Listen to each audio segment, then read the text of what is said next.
Sergio, Even Lilies Weep. About the author. This book is before the events of both Jingle Man Volume 1, The Wayward Lady and Dearly Beloved Volume 1. This is the story of Sergio Webster's origin, how he became the feared villain of the story, how he met the Wayward Lady and the 12. This book goes into depth on the artifacts of the 12, which were mentioned in the book, Dearly Beloved Volume 1. This book tells of a boy driven into madness, how he met Esther, and why his only goal is to destroy the world. This book also talks about the truth between Bruce O'Deski and Sergio. This book switches between the perspective of Sergio, and knowledge of things explained in Dylan's previous books is assumed. Dylan Herbert is the author of this book, and all works created by him are based on the experiences he has had during his lifetime. Some aspects of these stories are fictional but based on true events. This title and other works created by Dylan Herbert can be found on YouTube at Books by Dylan, Amazon, the Kindle Store, Goodreads, and the Apple iBook Store. I hope you enjoy. Chapters better known as the Table of Contents are as follows. Chapter 1, Goodbye, Dearly Beloved. Chapter 2, A Boy Called Sergio. Chapter 3, The Birth of a Monster. Chapter 4, Even Lilies Weep. Chapter 5, Things Forgotten, Things Changed. Chapter 6, Hope Fades into May. Chapter 7, Goodbye, Ohio. Chapter 8, The Birth of Madness. Chapter 9, Farewell, Sergio. Chapter 10, The Vent People. Chapter 1, Goodbye, Dearly Beloved. I'm running through the woods trying to catch my breath. Fear is growing in the pits of my stomach as I realize my impending doom. What was that terrifying screech? My partner, Bruce O'Deski, is screaming at me. Run, Sergio, run! All of a sudden, a figure straight out of a nightmare grabs him. This figure reminded me of a vulture. It stood towering over me. It had red and orange eyes, a ragged cloak around it, and sharp bird-like talons for fingernails. The beast had black wings, which looked like death itself. It screamed and screamed, causing deafness with each screech. Was this my end? It had eaten Bruce right in front of my eyes, and I was certain I was next. However, the beast just stood there frozen, so I took this chance to run away. For some strange reason, it reminded me of my son. As I'm running, I see a cliff in the distance. It was here I made my decision. I jumped off the cliff, and it felt like a lifetime as I was reminiscing about my life. I knew this was the day I die. My death awaited, for the fall was great, and there was no way humanly possible that I would survive. I have written about my journey. I created the Book of Sergio, which documented accounts of my life's work.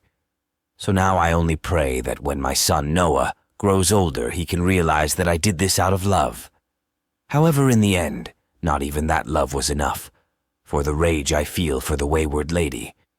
So yes, I did use Noah and Esther to get what I wanted. I never loved that filthy, weak woman called Esther. Esther was always emotional, and I see no purpose in that. Emotions don't exist, just the weakness of the human affliction created after the world witnessed COVID-19 in 2020. Honestly, it makes me sick how great men and women became so weak. However, I can't deny Esther's beauty, which was something unrivaled. As I fall to my fate, I start to drift down memory lane. This is goodbye, my dearly beloved. My name is Sergio Webster, and this is my story. No doubt you think of me as a monster that needs to be purged from this world. But everyone has an origin story, and this is mine. Chapter 2, A Boy Called Sergio. It was October 3rd, 1950, when I took my first breaths in this filthy world. My father never once told me he loved me, and he was strict. All the love he had, he gave to my older sister and brother. I was the son of Heinrich and Anna Webster. They had 3 children, Emma, Felix, and me. My father was something out of a horror movie. The only way to describe this monster was a boogeyman. My father would drink a lot and would only show love to his beloved Anna, Emma, and Felix. He often told me I was born from the devil. You see, in that era of time, I was considered slow and mentally retarded. I learned different from the other children my age. I didn't start walking until the age of 5 and didn't start talking till I was 9. This was unacceptable to my father because the entire bloodline in my family were known for their intelligence. My brother Felix would often beat me up when my mother wasn't around and lock me in a cage, like a rabid animal. Emma was just as bad, verbally insulting me at every chance she got. I was weak and fragile. My bones were underdeveloped from malnourishment. My father didn't believe in feeding dumb animals, so I got the bare scrapes. This caused me to be sick most times. My life seemed pointless, as I was trapped to a fate of a mere slave. If I looked at my father in his eyes, a beating would begin. Oftentimes, to the brink of death, my mother would nurse me back to health when my father wasn't around. However, this mattered not because my siblings would beat me too. This went on till Felix's 15th birthday. It was then the world changed. There was a traveling merchant who stopped by the house. My brother Felix had turned 15, so my father took everyone but me to our family's vacation home in the city. I was by myself as if I didn't matter. "Hello, young master. Would you like to sample of this new medicine created by the great priestess of healing?" Confused as to why anyone would treat me with respect, let alone a human. I asked the merchant if he was talking to me. As he saw confusion on my face, he smirked and laughed. "Of course, young master. This must be the first time you encountered a traveling merchant. Fear not. I mean no ill will towards you," the mysterious merchant assured me. As we talked more, his claims of regenerative properties from his unknown liquid seemed too good to be true. "How much will it cost me?" I asked the man. The merchant told me he wanted to have me spread the word of this medicine so I could sample this medicine for free, but I was to meet him in the winter in the forest near our house. I accepted this, but little did I know this would change my life forever. Maybe if I never met this traveling merchant, I would have been doomed to an early grave, but at last the gods had favored me, a mistake they would eventually regret. Chapter 3. The Birth of a Monster. Me and the mysterious merchant soon parted ways. I did not believe a single word that came from his mouth. However, what did I have to lose? I was merely existing, so the worst case is that it would have killed me, and I would be free from my father's torment. It was on this day, May 3rd, 1964, my entire world changed. As I drank the green liquid said to restore the body, I laughed at the results, for it did nothing, or so I originally thought. An hour later, my skin felt like it was on fire, hot to the touch, for it had seemed as if steam was actually coming from the pores of my body. I had never felt a pain like this. As I bled from my eyes, I prayed and prayed for relief because I knew my end was near. I was on the verge of passing out when it stopped. The house looked like it had been broken into, as if maybe a thief had been rummaging about the cabin. Glass shards from the cabinets could be found about everywhere on the floor, and wooden chairs broken to mere dust. I just knew when my father came home, I would be beaten to death this time. However, I could feel clarity in my mind. For the first time, I could remember things down to the finest details. I felt the world around me, and I felt stronger.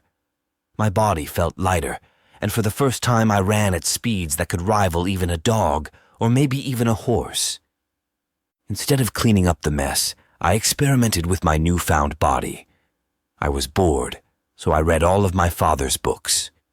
I was never taught how to read, but somehow I knew what they were and what they meant. I would read an entire book of over 300 pages in only 6 minutes and retain the knowledge. I soon knew all about chemicals, elements, tactics of war, and even 3 extra languages. My father had a plethora of books and knowledge just waiting to be consumed. However, soon I realized something. I could replicate the liquid that this man gave me. I still had a little bit left.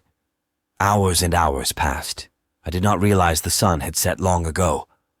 I managed to replicate this fluid. My goal was to create a new version that would open more of my brain. My eyes opened and I became addicted to knowledge. Knowledge was the only thing that mattered to me, and in my mind I could hear words from an unknown voice. These voices constantly said, Find the Lady of the Wayward, the great healer. It was nighttime when I heard the voices and footsteps of my family. As they entered the house, they instantly recognized the mess that had been left. My father became furious and shouted, "Sergio, get your ass over here!" However, what greeted him was something that he would remember to his final days. It was a boy who had muscles like a gorilla or a demon. I stepped to my father and spoke, "Welcome home, Father. I have been waiting for your return." No doubt Heinrich Webster had been drinking for you, could smell the strong smell of liquor in the air. My father started doing what he normally does and raised his fists to hit me, but it felt so slow that I had plenty of time to grab his wrists. However, what happened next sent the family into madness. I slightly squeezed his wrists, and you could hear his bones cracking and ripping. If that wasn't enough, seconds later my father was screaming in pain and agony, his wrists severed and in my hands. I hear the blood of my father crying to me, and I couldn't resist the urge to drink the blood dripping from his severed limb.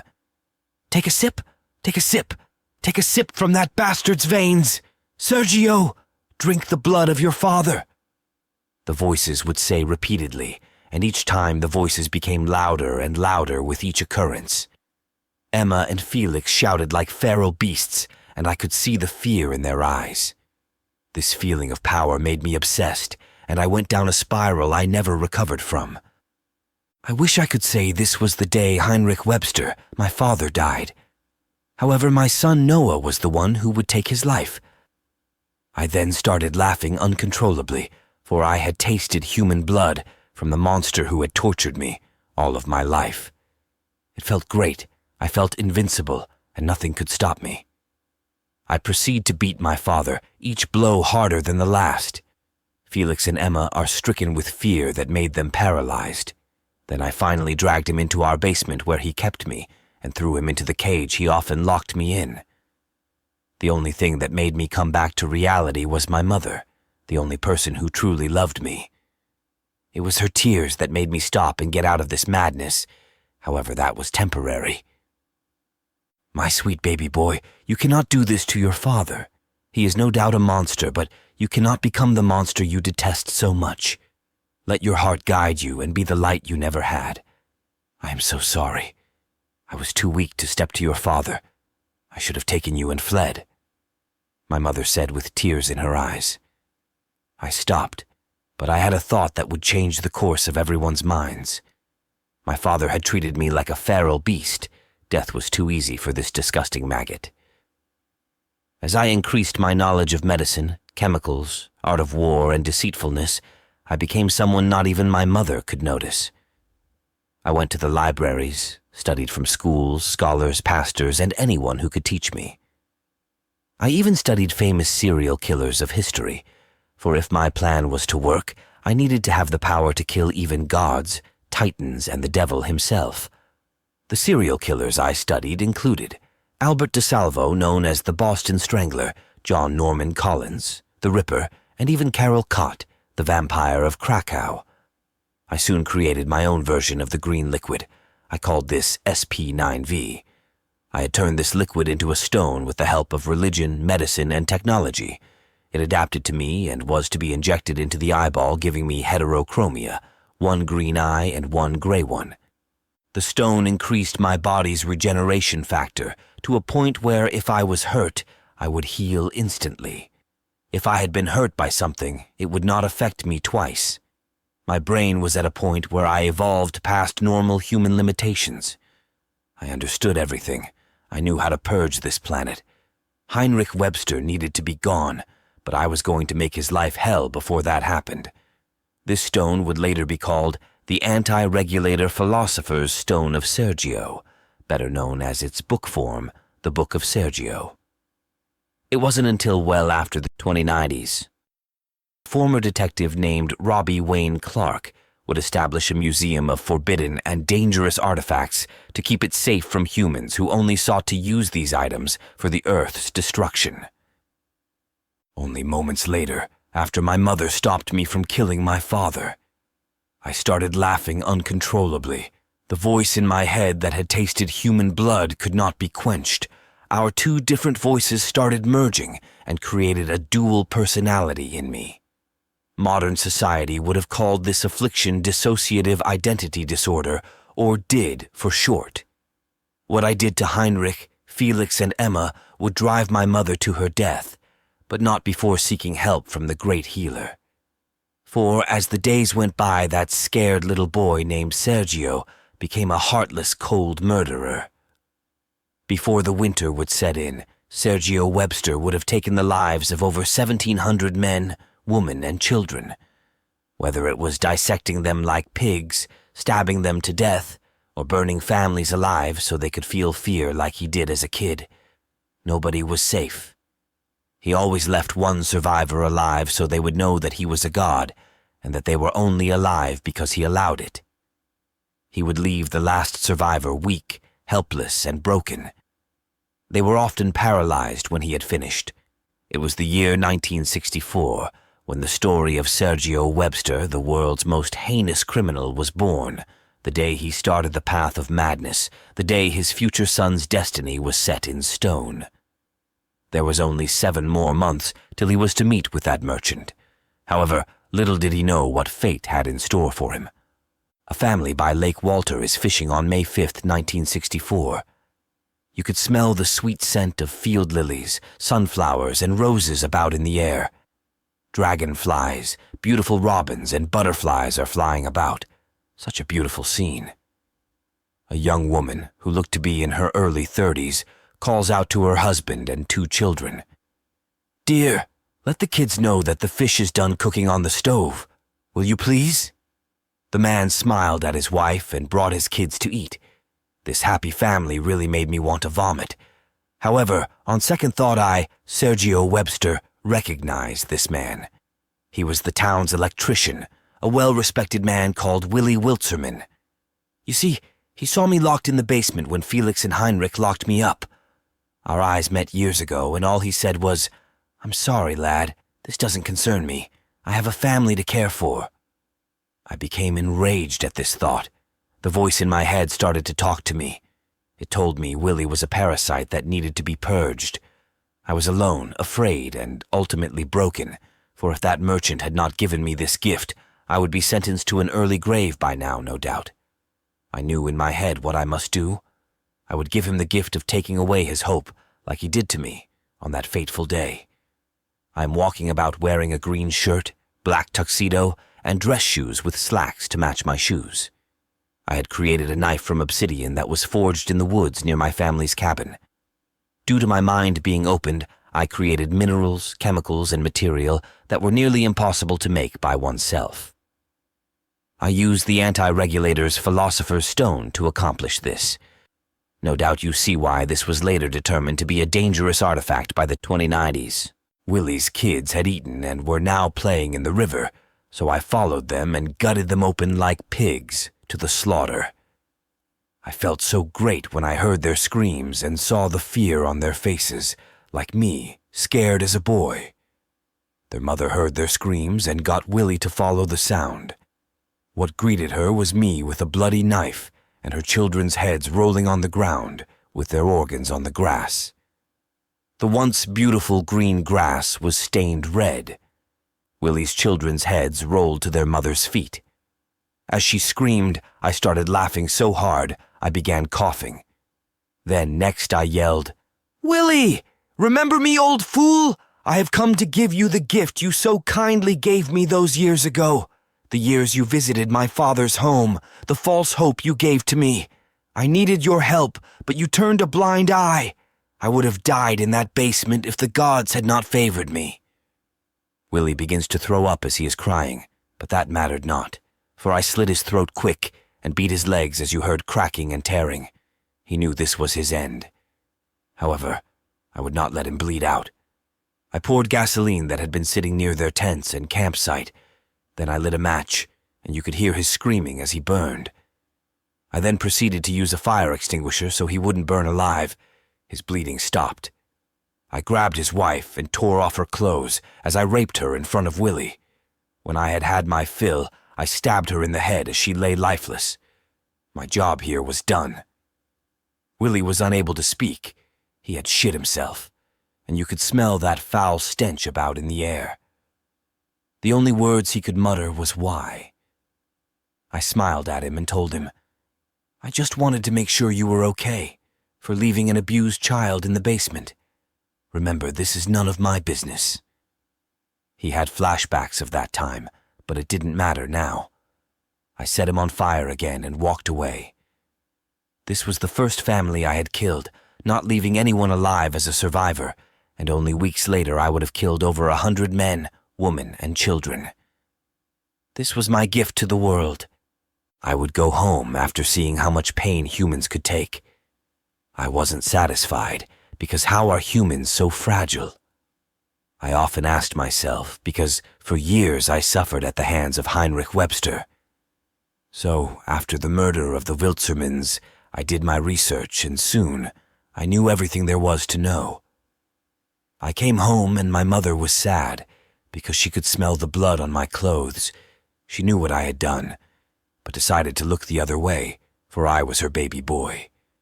The sight of her made me sick sometimes. The very thought of how weak she was had made me vomit at times. However, she always treated me with love, and I will never forget that. Felix would be locked in a cage that he once locked me in, forbidden from speaking, and the only thing he could do was yell. One day, as I returned home, he had the idea to attack me. Maybe he thought he was stronger than me. That was his last mistake. So the gift I gave him was cutting out his tongue as he lay on the ground bleeding. I started laughing at the fool. "Felix, you are the circus that you visited on your birthday," I exclaimed with a grin on my face. As for Emma, I would rape her every day, and she was already scared of me for what I did to our father and shaved half of her head. Soon, about 2 months later, she was pregnant with children. However, I did not need any children, especially not from my sister. I had gathered so much knowledge over the months. My knowledge of medicine exceeded the times, and I created a liquid that would kill children in the womb. I did this often and would proceed to getting her pregnant time and time again. I was a monster, but was this my fault? No, my family was the cause. They treated me like a rabid beast my entire life. They are to blame, and so are the people who allowed this, those who turned a blind eye because it was inconvenient for them. As for my father, I always kept him under the influence of drugs and created a drug that put him in a vegetable state. The once great Heinrich Webster was now merely a nobody. His mind had been gone for a while. He needed help eating and would often use the bathroom on himself. I made Emma clean it up often, and sometimes even eat it like the animal she was. However, all great things must end. No doubt I was just hurt and filled with rage for what I had to go through all those years. It was the winter of 1964 when things would change. It was then that I met the Wayward Lady for the first time, and soon after I would taint the world with my darkness forever. The battle between humans and the Wayward Lady would last decades after my death. Who would finally put an end to this madness? Chapter 4. Even Lilies Weep. The months grew colder, as my heart did. Knowledge was all I cared for. Now I could care less for the voice of my mother. She knew I had slaughtered hundreds of innocent folks around the town, but said nothing. So she took a journey to find this so-called healer of the town. However, she waited till I left on my own journey where I was to find the merchant. At last, she had seen enough death at the hands of her once sweet baby boy. She had had enough of this madness. She kissed me goodbye and wished me luck on my trip. I wouldn't see her again till after I went to the Wayward. That weak whore would only make excuses for everyone as I suffered. Maybe she only cared because she gave birth to me. However, that is of no consequence. The road to finding the merchant was no easy task. I climbed mountains, past town after town, and pasture after pasture. I would arrive at the merchant's location on December 18th, 1964. It had taken me months, for the note the merchant gave me before he left my father's home contained clues, notes, and riddles. However, this was not impossible for me now. I don't think anyone could tell that what liquid the merchant gave me would turn me into such a monster, the great antagonist of the Wayward. At last I made it, and what greeted me was a man in a purple and black cloak with no shoes on his feet. However, he was tall, and his presence demanded respect. He greeted me. "I have been waiting for you, child of man." I would recognize that voice anywhere. It was the voice of the man who had saved me from slavery, in a sense. Sure, I did everything after that, but he gave me a gift I never took for granted. It was in fact the merchant. "Hello, Sergio. My name is Darius von Delgato. I come from the Wayward, a place of endless possibilities. I come from the same place as the great healer you humans love talking about," the merchant said. He later told me he had to put a stop to the Council of 12, which actually had 14 members, including himself. However, later, the truth would reveal lies and deceit. He said the Lady of the Wayward, who was the great healer, was blind. Not blind in the physical sense, but blind to the truth and reality of what must be done for both the Wayward and mankind. The council held to much power, and he felt that only I could stop them. He told me of their plans to destroy the earth by any means necessary. Even though my mind was open and far more limitless than the average human, I felt like I owed him my loyalty for saving me from the hands of Heinrich Webster, so I later formed an alliance with this man who called himself Darius. He learned what I had done thus far, and the happiness on his face said it all. He opened a door right in front of my eyes. It seemed as if it had just appeared out of thin air. He broke off a piece of wood from the door's hinges and told me to put my emotions into this indestructible wood. This wood would later be called Wisdom's Edge Bark, a wood so strong it could only be destroyed with the Wayward Queen's symbol of radiant light. Our plan would start. I put all negative emotions into this wood, which I would later create a weapon from, and thus the battle began when we both entered the door. However, this is only one part of the story. The next part of the story might be lost in history, for only my mother knew of that side to the story. I can only speak of what she told me, and what the Wayward Lady said before I changed the Wayward forever. Please, really understand what would happen next would change Earth forever, causing many mental illnesses, diseases which cannot be cured by modern medicine, and many other afflictions that humans must deal with, including cancer and depression. My name is Sergio Webster, and this is the other side of the story, according to the accounts of my mother. Hello, everyone that is hearing the words of a heartbroken wife, mother, and daughter of mankind. My name is Anna Webster. I was born August 5th, 1914, and met Heinrich Webster in 1930. When I was 16, I was captivated by Heinrich's charm, elegance, and kindness. I was young and felt in my heart this would be a beautiful union between the two of us. In those days, two people did not decide to get married because they liked each other. The marriages were arranged, but I felt this was actually love at first sight. So in the autumn of 1931, I married Heinrich Webster. I went from being Anna Peterson to Anna Webster. I felt good the first few years as they were magical. However, Heinrich would do anything to seek his father's approval. Even to this day, I never knew my husband's parents' names, maybe because to his parents I was not good enough for their son. The Websters were known for their intelligence and well-renowned influence throughout the cities. According to my father-in-law, I could never do anything right. We couldn't even bear any children. For years I was stricken with a sadness that no doctor could cure. I loved my husband, and I knew he loved me. So why was I so sad? I guess the modern term for this would be depression. Some days I could not even get out the bed. I prayed and prayed, but to no avail. We eventually heard news of a great healer who could even make anything possible. Whether it was a folk tale or the truth, we had nothing to lose. Heinrich and I planned to pray to her and try to have her help us bear children. Weeks turned into months. But eventually we found her. It was 1934, 3 years after I married Heinrich, when I was in the woods with my husband, when it happened. I saw a young lady whose beauty was unrivaled, and no doubt she knew this. Her long, lush platinum hair, her piercing gray eyes, pale skin, and the way she elegantly walked would send shivers down anyone's spine. She spoke to me while Heinrich was burning wood for the night. "Dear child of man, I know you want to bear children. I can heal your womb. When your children reach the age of maturity, tell them of me. I want you to be fruitful and multiply with a family you love.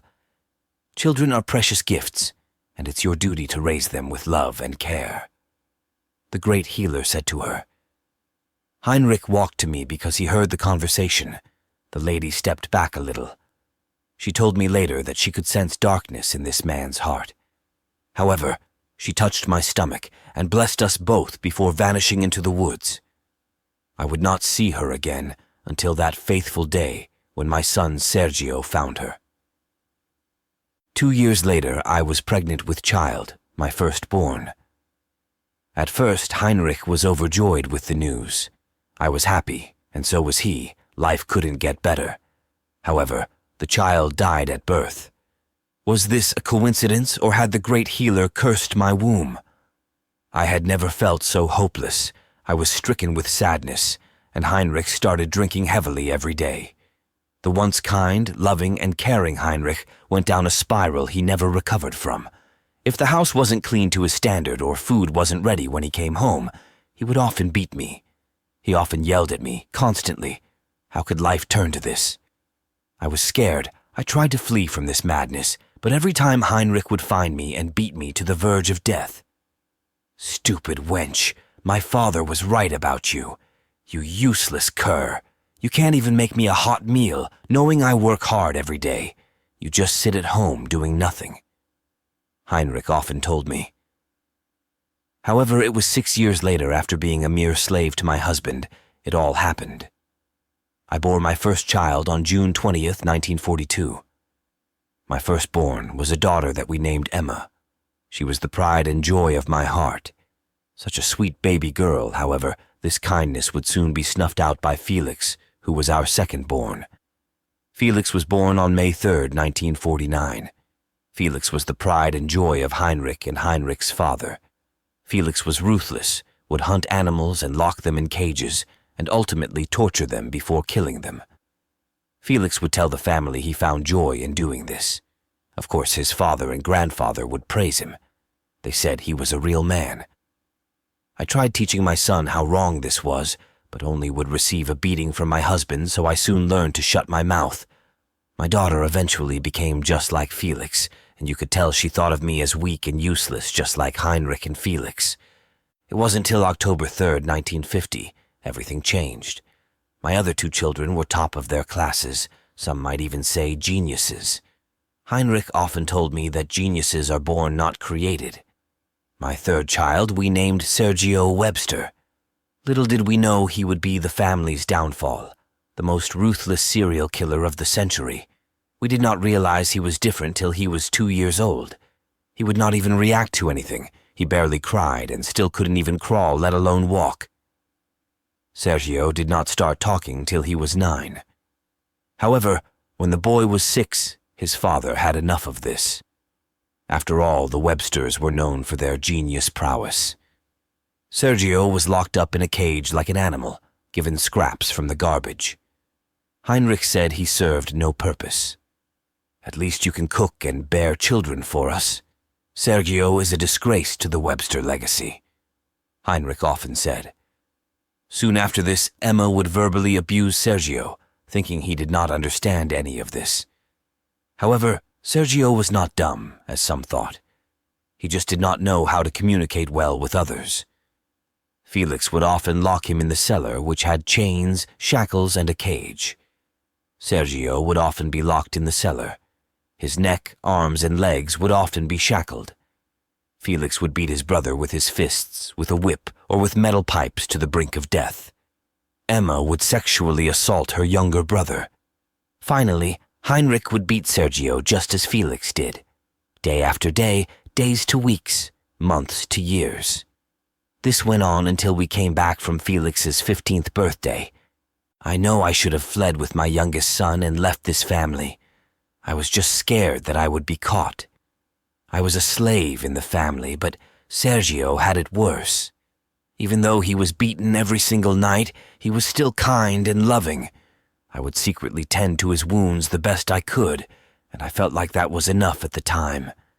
It brings tears to my eyes and breaks my heart. Just knowing your own child has to go through hell in a household that's supposed to show love. The great healer would have been disappointed at what I did with her gift she gave to me. Sergio told me he was supposed to meet a friend in the winter of 1964. I was surprised, but I just smiled and kissed my son on the forehead as I wished him a safe journey. I decided to wait till he left. An hour after that, I packed my bags to go to the woods, where I had met the Wayward Lady. My son was a monster now. I would later find out that even though Sergio was 14, the anti-regulator Philosopher's Stone reversed his biological age to 11.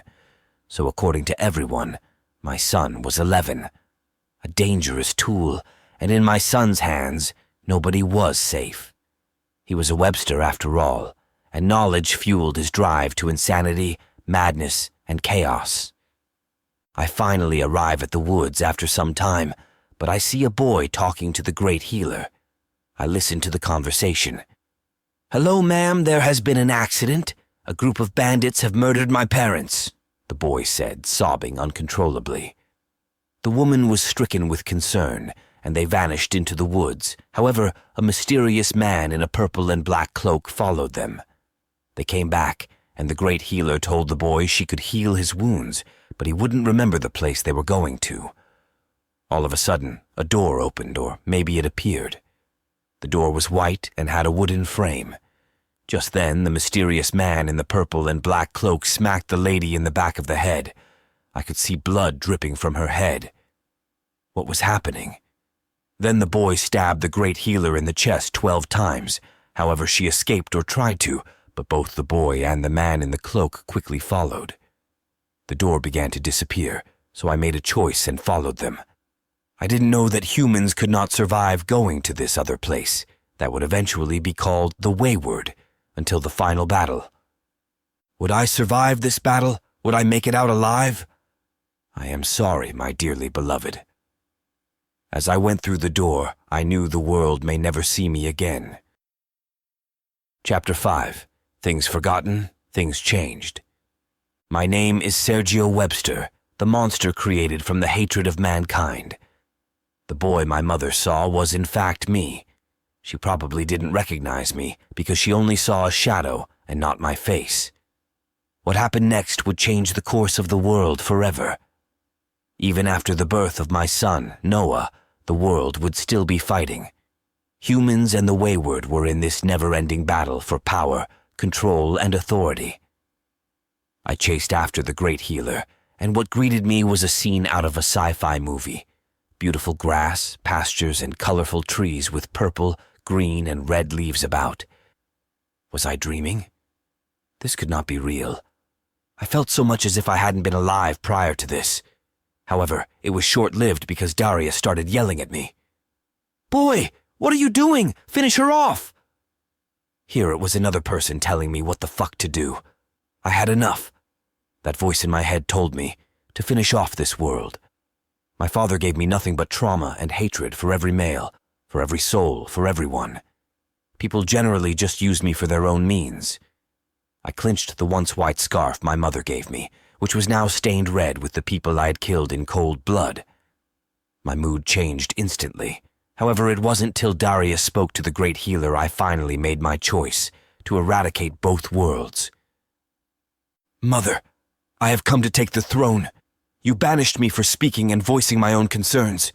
You told me I was too unstable and a plague to this world. So I gave this human a gift of the Wayward. We will rule the Wayward and Earth in your place," Daria shouted. Wait, what was going on?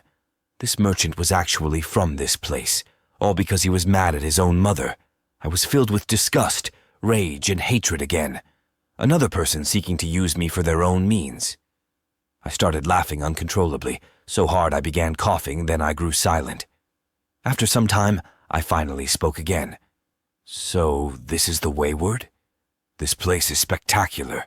It reminds me of the kind words of my mother. However, this man has told me all about you, great healer. He told me you gave my mother the gift to bear children because she was infertile. What a damn joke. If you didn't intervene, I wouldn't have had to suffer this way, you wicked witch. You took love and sanity away from me, so I will take the one thing you love more than anything. This place, and this wood from the Wayward, I have replicated, and now the very thing that makes this place magnificent will be your demise." I then created a sword made from the wood by using the anti-regulator philosopher's stone and put all my negative emotions into the sword and struck the soil. The world of the Wayward soon began to wither away. The trees, flowers, plants, and soil became barren. The skies began to turn black and gray. The once beautiful sun fell, and a red moon took its place. I then turned to Darius and slit his throat. This was his end, and he knew I had finally done it. The man that gave me this gift could no longer control me. Then the Council of 12 came to the great healer's aid, which held 13 in total. They tried and tried, using various tools to stop me.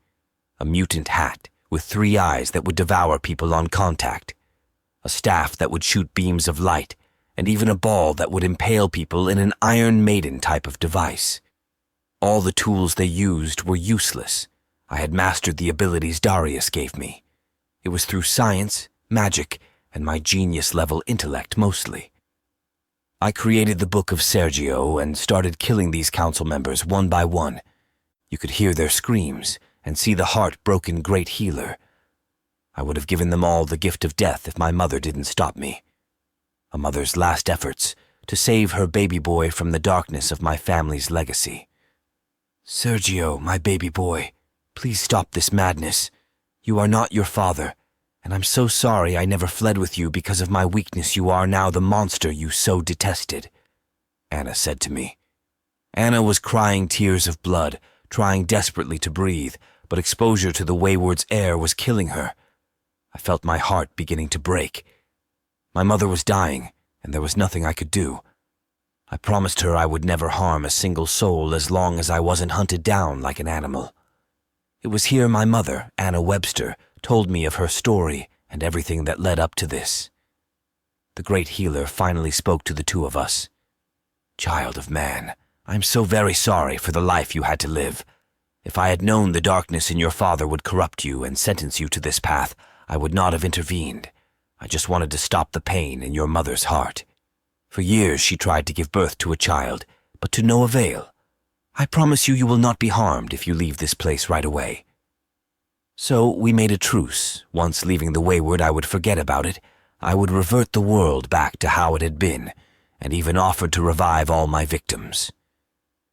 My heart was slowly becoming whole again. I felt the light in my heart, and probably so did my mother. However, Kali Braxton-Vini would not have this. Kali was the 3rd council member. How could a mere human disrespect her mother, the queen, this way? This wouldn't stand. So even after the truce and understanding that all the fallen council members would be resurrected through the knowledge and powers that Sergio possessed, she made her last mistake. She made it her sole purpose to kill Sergio Webster. Kali threw the cube of Ragni Ovar, which created madness in the minds of those attacked with it. It was supposed to cause internal bleeding till one died of blood loss. However, the cube was dodged by Sergio and hit Anna Webster. She died within minutes, but before then she told me that she loved me so much and she was grateful for my birth. I was filled with hatred, rage, and the urge to kill everyone. If these beings didn't exist, she wouldn't have to suffer this way. No words were spoken, but everyone knew of the impending battle that would soon take place. Madness set in my mind. With the sword in my hand, I stabbed myself in the head, to everyone's surprise, and put all my last emotions into the sword. This would forever warp my mind until my final days in the woods. I grew black, grotesque wings made of bone and blood. My limbs stretched.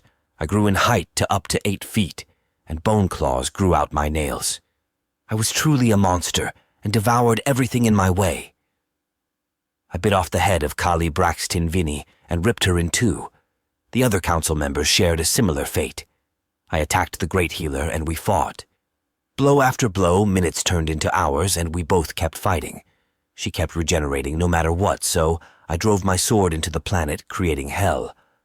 Demon-like creatures rose in the place of the once dead animals, plants, and corpses of the fallen. The great healer and 4 remaining council members fled to the cave of shamans. Here they made their final choices, for they knew I was right behind them. As I followed them to the cave, they made a last effort. The great healer was connected to the soil of the Wayward, and she felt her mind being corrupted by me, Sergio. To save their home, they created a trap, and I flew right into it. They grabbed the book I created from the anti-regulator's philosopher's stone, which was on my hips in a satchel. They then took wood from the doorframe of a door that no doubt led to Earth and placed their intentions into the book. The great healer uttered her last words. I am the great healer of the Wayward, a place once filled with love, kindness, and light. You will be the monster of children's dreams. Fear begets fear, hatred of all living things. I will take away your knowledge of this place and all memories before meeting my late son Darius.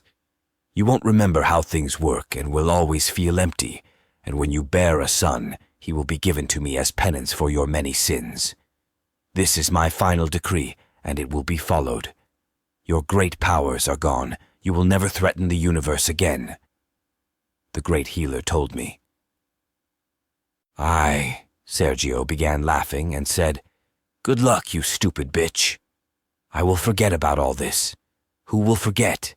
I will create a world where all living things will perish, burn, and be left to dust. There is always 2 sides to every single story. You may stop me, but my rage will keep burning.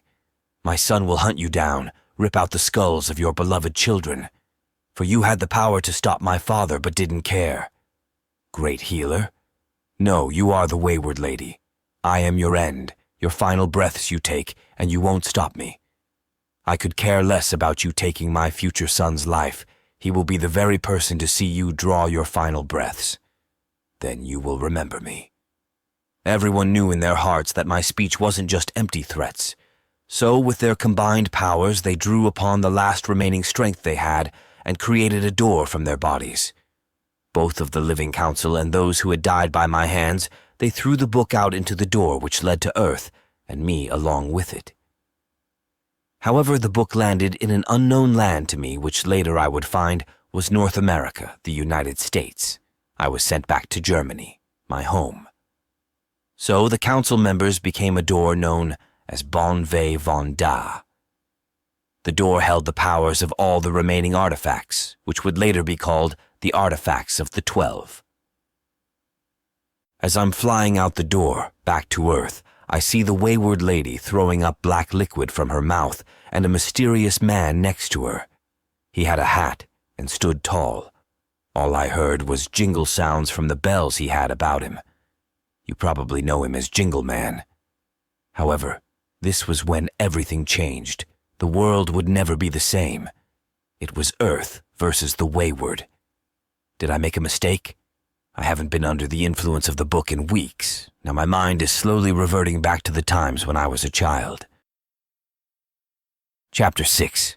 Hope Fades into May. No doubt you think this is the end of the story, and it might be. It would make sense that after the battle in the Wayward, I just ended the story here. However, there were events that led up to me and Bruce O'Deski running into the woods.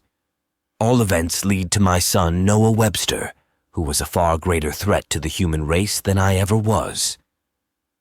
It was December 27th, 1964, when I got banished and thrown out of the Wayward after the battle. Both sides suffered. However, I suffered the most. I didn't even know who I was, what I was doing. In my dreams, I had nightmares of a great battle and my mother dying. All the events would haunt me in my dreams, but I just told myself it was just a nightmare. Little did I know these were more than nightmares. My mind reverted back to its original state. I was slow, but soon that would change when I entered school for the first time. I was walking through the woods, bloody, hurt, and alone when I saw her. A beautiful red-haired girl. Her name was Esther Godsville. She quickly ran to me asking if I was okay. I told her slowly that my family had been killed and someone had attacked me, for in my mind that was the only thing that made sense. So it was in the winter the Godsvilles took me in, and I lived with them. To me, I was 11 years old, and I looked just like an 11-year-old boy. Godsvilles showed me love and kindness, nothing like the family that I had lived with previously. This was new, and something I wanted to last forever. However, all good things must fade in May. It was May 1965 when things became worse. I was in class when the teacher, Mrs. Kendrick, told the class we would be visiting North America for our field trip, which would last a week. Everyone was so excited to be learning about other countries' history, and we soon left 4 days later. We would arrive in a place called Ohio. They had a huge museum filled with beautiful plants, trees, and flowers. They even had a flower called sunflowers, which were bigger than people. I went to a museum exhibit with Esther. Her parents told us to always stick together, and so we did. Other students were often jealous of me and tried to tell me every chance they got. As fate would have it, there was a tree in the museum with strange markings, but everyone pretended it didn't exist. It spoke to me often, calling my name. "Touch my handle. You are the child of destruction." The weird voice would call out to me from the tree's bark, which was oddly shaped as a sword, or maybe it was my imagination. So when Esther told me she had to use the restroom and to wait for her, I went over to the tree and touched it. I didn't think anything would actually happen. But my mind was flooded with memories. The sword opened up into a book. Hatred for mankind flooded my mind all at once, and a sharp pain entered my mind. I quickly put the book into my bag. I knew everything about the structures, science, and the other languages I had forgotten. I remembered my siblings Emma and Felix, my late mother Anna, and even my father Heinrich. Humans made me disgusted, and that voice in my head came back. I soon went back to waiting for Esther. I was afflicted with so many negative emotions, but when I saw her somehow, I knew everything would be okay. I never had any thoughts of harming her. I didn't want to lose her, so I created SP9V again with my knowledge and offered it to her. I told her they were serving the country's fancy drinks, and she consumed the beverage. I had mixed up small parts of the wood from the Wayward and put it in the drink. Of course, it was disgusting, and we just laughed afterwards. However, hours later, 200 Americans from Ohio would be dead, and we would be on a flight back to Germany. The Wayward Lady would soon appear to us, even if only for a short duration. It was enough. I had to let her know I remembered. However, before that I needed to fill my urge to slaughter people. Innocent or not, nobody was innocent in my eyes, and so it began. Chapter 7. Goodbye, Ohio.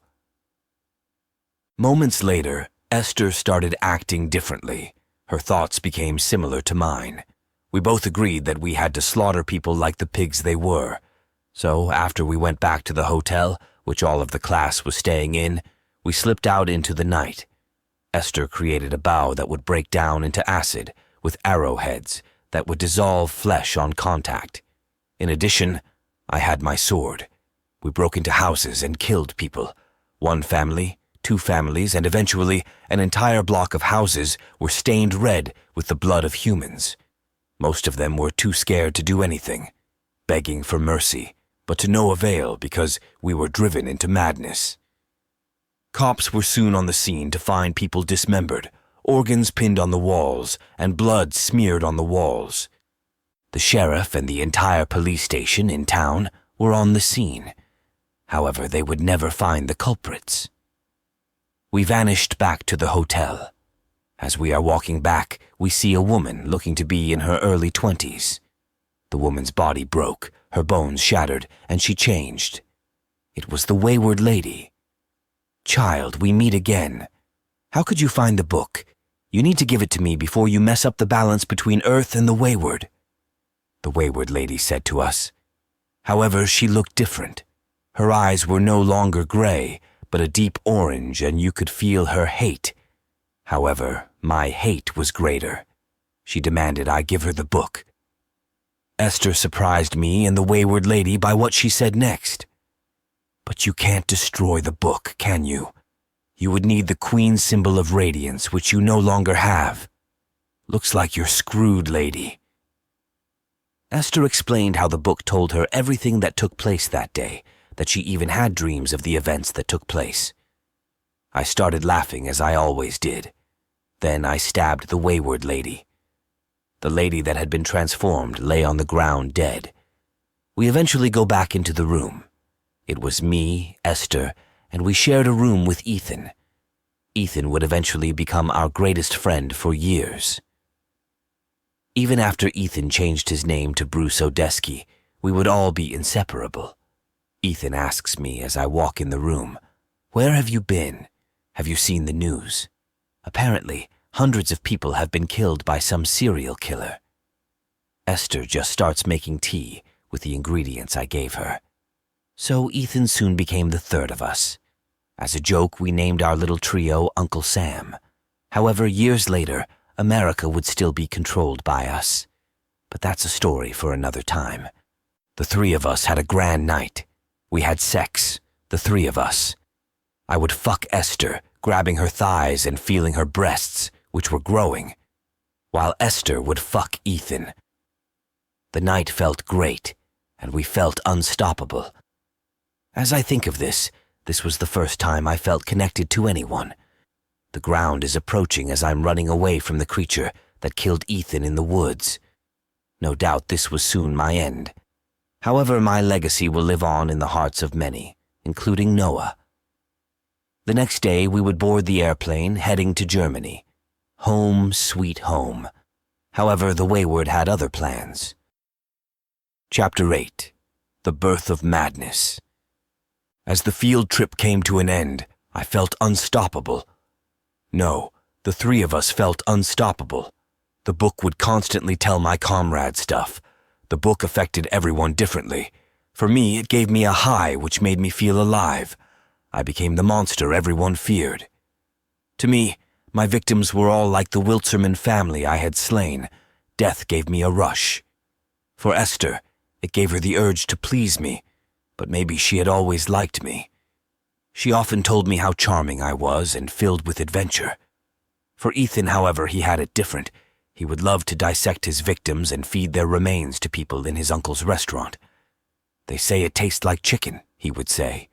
But for all of us, we realized that if we weren't around the book for more than 2 days, we would slowly begin to forget about everything that happened while holding the Wisdom Edge bark. A scary thought indeed. My plan was to create an elixir, or what some might say a drug that erased the negative side effects we would sometimes suffer from. This would take me 50 years to accomplish. This account is only to show you how I became the person I am today. No doubt you think of me as a monster, like I said in the start of this story. However, Ethan is gone, and my wife Esther has been dead for some time. The only thing I have left is my rage, which is turning to fear as this beast narrows in. Will I die from the fall? I hope so. I have accomplished so many things in my lifetime. I was born in 1950, and now the year is 2087. I've lived for 137 years. I will go down in history as the oldest person to live. Nonetheless, I am not the boogeyman of this story. It was on April 3rd, 2025, which me and Esther gave birth to the monster, a boy who became a ruthless serial killer. However, due to my knowledge of medicine and science, he was given a chance to redeem himself. The man who would soon don the name Jingle Man. My son Noah often saw and heard things that weren't even there. He was diagnosed with DID at a young age. I paid it no mind because kids have crazy imagination. It wasn't until years later, at the age of 6, when he killed his great-aunt and uncle, that I took notice of him. He told me about the dreams he would have of a place called the Wayward, and how he would hear the voice of the Wayward Lady. Was this bitch trying to trick my son? I wouldn't stand for this, so I taught my son various arts of war and combat. His body was honed to deliver brutal violence at the age of 10. By this time, I was already obsessed with finding the door in the woods, and my family knew it. By this time, Ethan had become the sheriff and changed his name to Bruce O'Deski. My wife had given up on the book and wanted to be the loving mother to our son that I never got. She knew very little about my early life, and it would stay like that, or so I thought. Now Noah would change completely during his mood swings, and was far stronger than I ever was when upset, mad, or sad. His emotions needed to be put in check. I couldn't have my offspring being manipulated by the Wayward Lady, or anyone she decided to use against me. Noah had a long and hard life as a kid. A battle for him was happening unbeknownst to the boy. The more and more I talked about the door, the more my wife and son looked at me like I was crazy, so I eventually stopped and sent Noah overseas to a boarding school. By this time, Noah had unknowingly killed and slaughtered hundreds of families. However, Codex 9 often made him forget until that fateful day when his friend Robbie Wayne Clark almost killed him. It was this year, in 2092, when Noah finally met the Wayward Lady. I feel like I failed him, but still, I'm so proud of my son for accomplishing what I couldn't. For some reason, this beast reminds me of my son. Maybe I'm just tired of running and fighting. Until we meet again in the afterlife. Goodbye, dearly beloved, and remember even lilies weep. Chapter 9. Farewell, Sergio. Now you know my story, and unfortunately, my story is at its end. In 9 seconds, I will land at the bottom of this waterfall and possibly be impaled by these rocks. It's up to you to decide if I'm a real villain or one created by my legacy. Regardless, I have plans to come back. I have studied human nature for decades, and this will only slightly set me back. As Sergio said this, he finally hit the ground. The height and speed at which he fell shredded his body. Bones were protruding out his body. His skull cracked and smashed, and his organs lay hanging out from his body. His clothes stained red with blood, and his heart slowed down to almost a stop. You could hear the screeching of the beast as it flew after him, maybe to make sure Sergio was dead. You could hear a faint chime as the bells on the beast sang. The beast met Sergio dying, and they looked at each other one last time, before the monster ripped out Sergio's spine and ate him whole. Sergio was 137 when he died by the hands of this creature. The forest grew silent as the beast reverted to its natural state. You heard cracking noises as its bones reverted to its original state. It was a man, a young man at that. It was Noah Webster. Finally, Sergio's son had defeated his father. However, there was no time to rest. A door opened, and in front of Noah stood the Wayward Lady. Mentally exhausted from his lifetime fight with his father, Noah passed out, but the Wayward Lady held him in her breasts before he lost consciousness. The door closed behind them as they both vanished into the Wayward. I am Bruce O'Deski, and thankfully I wasn't devoured by Noah and managed to escape to some bushes. I could finally breathe. I was holding my breath as Sergio fell to his death. What plans did the Wayward Lady have with Noah? The next time I would see Noah was when he was fighting Robbie Wayne Clark in Washington, D.C., in the United States of America. What did fate have in store for this world? Only time would tell. I'm sorry, Esther, you couldn't witness this and save our friend Sergio before he died, but I have a strong feeling Sergio's legacy will live on inside his son. Goodbye, old friend. Chapter 10. The Vent People. Hey, honey, I'm home, a woman with jet black hair says as she walks into the house. Honey, where are you? Are you playing on your computer? The woman says as she puts her coat on the rack and puts her keys on the counter. The woman was a judge and had a long day. Her husband was a computer programmer and worked from home. They had a big house and a daughter named Ava. Just then she heard something inside the walls again, but this time it sounded like it was near the vents. The woman shouted, "Albert, Did you call the exterminators to get rid of the rats inside the walls?" She kept calling for her husband over and over again, but soon realized the closer she got to the bedroom, the darker it got. "Albert, you're scaring me. Baby, are you okay?" she said in a hushed, scared voice. She stepped and walked closer to their bedroom. She stepped into something wet, but what was it? She turned on her flashlight on her phone and instantly dropped her phone. What she saw was her husband's torso ripped, laying on the ground, and his head dropped from the overhead vent. She fumbled and tried to get her phone, but someone grabbed her hand. "Mommy?" She sighed a sigh of relief, but then when she began to comfort her daughter's voice got deeper and deeper. Her daughter, Ava, kept saying "Mommy" over and over again. The lights came on flickering, and you could see a creature enter Ava's mouth. The monster was 10 feet tall, hunching over from hitting its head on the ceiling. The monster took over the body of the girl and began chasing the woman. The monster ripped the woman till she was unconscious, ripping her arms apart, tearing her body off her torso. Now she looked just like her husband did, lifeless. All of a sudden, 2 other creatures that looked identical came and wore the dead parents' bodies like suits. This was the first account of the Vent People. The story of the Vent People originated in Smithfield, Virginia, in 2024. Where did they come from? What did they want? Well, that's a story for another time. However, you might remember who Ava is. Ava was the adopted daughter of Noah Webster, a little girl in the year 2023, and also a little girl in the 2090s. How could this be? Who exactly knows? All I know is that this would not be the first or last time the name The Vent People would be mentioned.